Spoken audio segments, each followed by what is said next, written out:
अच्छा डॉक्टर साहब, कौन सी ऐसी ग़िज़ाएं हैं जो कि आपकी कॉन्स्टिपेशन का बनती है सबब के, अगर आपको या कौन सी ऐसी रेगुलर हमें खुराक खानी चाहिए जिससे हमें कॉन्स्टिपेशन का इशू ना हो?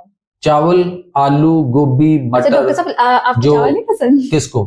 आपको? मैं साल में कभी एक आध दफा शायद चावल लेता हूँगा, और वो भी मैं मटन का यखनी बना के और यखनी निकाल के उसकी, और उस तरह चावल बॉईल करके फिर वो उबले हुए चावल उस यखनी में डाल के उसका जो वो यखनी पुलाव, या उबले हुए चावल राइस खाली उबाल लें, ठीक है, और सफेद राइस उबले हुए आप उसके ऊपर यखनी डाल लें, आप उसके ऊपर दूध और शक्कर डाल लें। लेकिन कभी कभार मतलब तंदुरुस्ती में, अगर आपको मैदे का मसला है, गैस तजाबियत फारा, कब्ज रहती है, आपको मतलब कब्ज में हम चावल नहीं खा सकते। कब्ज तो चावल तो और कब्ज करेगा। अच्छा, चावल कब्ज करेगा। नॉर्मली जब कहते हैं कि कब्ज हो गई है तो हम कहते हैं नरम ग़िज़ाएं खाओ, नरम ग़िज़ाएं में हम बंद खाते हैं, ब्रेड खाते हैं। बंद नरम ग़िज़ा है? फिर उसके बाद बंद नरम ग़िज़ा है। अब वो किसकी बनती है? मैदे की। मैदे की बनती है, मैदे की तो ओके ना, तो फिर नान भी मैदे का होता है, वो भी खा लो, क्या? लेकिन वो नहीं लोग खाते हैं, हाथ लगाने से सख्त होता है। और वो साथ में राइस बहुत खाए जाते हैं कि खिचड़ी बना। नहीं, आपको पता है कि डबल रोटी सबसे बहुत बड़ा काज है इस वक्त कैंसर का,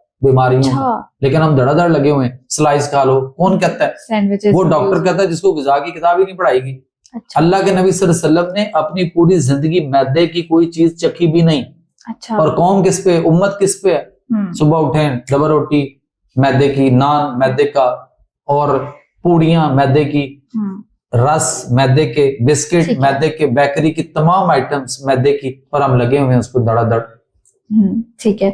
अच्छा तो डॉक्टर साहब मुझे बताएंगे, अगर किसी को कॉन्स्टिपेशन का इशू आ गया, अभी डॉक्टर के पास नहीं जा पा रहे, या जो भी इश्यूज है, घर पे रहते हुए इसका क्या इलाज किया जा सकता है? देखें, कब्ज होगी नहीं, ये काम कर लें। जी बताएं।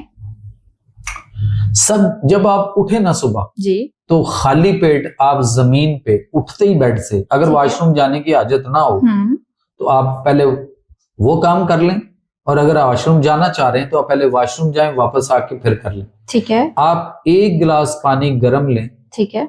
और थोड़ा सा तेज गर्म हो, जरा सा उसमें भाप धुआं निकल रहा हो। ठीक है। और वो लेकर आप एक गिलास पानी आप जमीन पे अपने पाँव पे उकड़ू बैठ जाएं, यानी जैसे उकड़ू बैठना, पाँव पे बैठना, जिस तरह हम फ्लश पे बैठते हैं। ठीक है, ओके। टॉयलेट, ठीक है, पाकिस्तानी टॉयलेट जो खेतों में हम कभी बाथरूम करने जाते थे, वो जिस पोजीशन में बैठते हैं, ठीक है, उस पोजीशन में आप दोनों पाँव पे, आप कमरे से, बेड से उतरकर आप अपने कमरे में उस फर्श जमीन जो भी है उसके ऊपर आप अपने दोनों पाँव पे बैठ जाए। ठीक है। 5 मिनट आपने कम से कम बैठना है।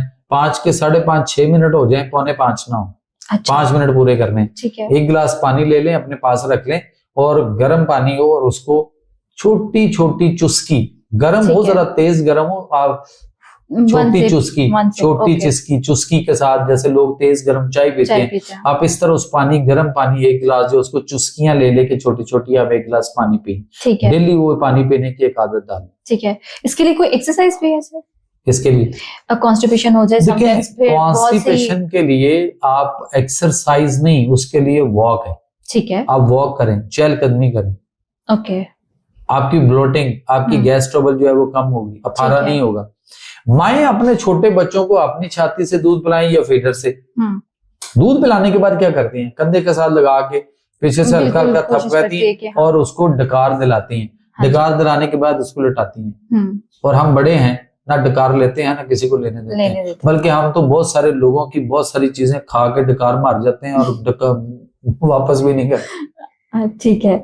अच्छा डॉक्टर साहब, अभी जैसे आपने बताया कि वॉक करें, लेकिन बहुत सारी जगहों पे डॉक्टर्स बताते हैं, जैसे कि आपका फिर से वो होगा थोड़ा सा कि एलोपैथी डॉक्टर्स जो हैं वो क्यों बताते हैं एक्सरसाइज, लेकिन क्या जस्ट वॉक ही इसके लिए इम्पोर्टेंट है? देखिए, जब आप पैदल चलेंगे, हरकत से हरारत पैदा होगी, और हरारत आपके लिए फायदेमंद। ठीक है। इसके ठंडी चीजें छोड़ देना, हम ठंडी चीजें छोड़ दें। ठंडी चीजें जो है वो आपके हम कहते हैं ठंडा पानी पीना है जी, इसबगोल का छिलका और वो जो तुखम लगा था वो भी तो ठंडा कर रहा है ना। जी जी। तो आप ठंडा पानी पियेंगे तो आपका मैदा ठंडा, आंतें ठंडी, और उनके अंदर फ्लेक्सिबिलिटी नहीं होगी, उनके अंदर ठंड पैदा हो जाएगी, आपकी खुराक देर तक पड़ी रहेगी, बासी होगी ना, मैदे के मसले खराब होंगे, गैसेज होंगी, खुराक देर तक पड़ी बासी हो जाएगी, स्मेल छोड़ देगी।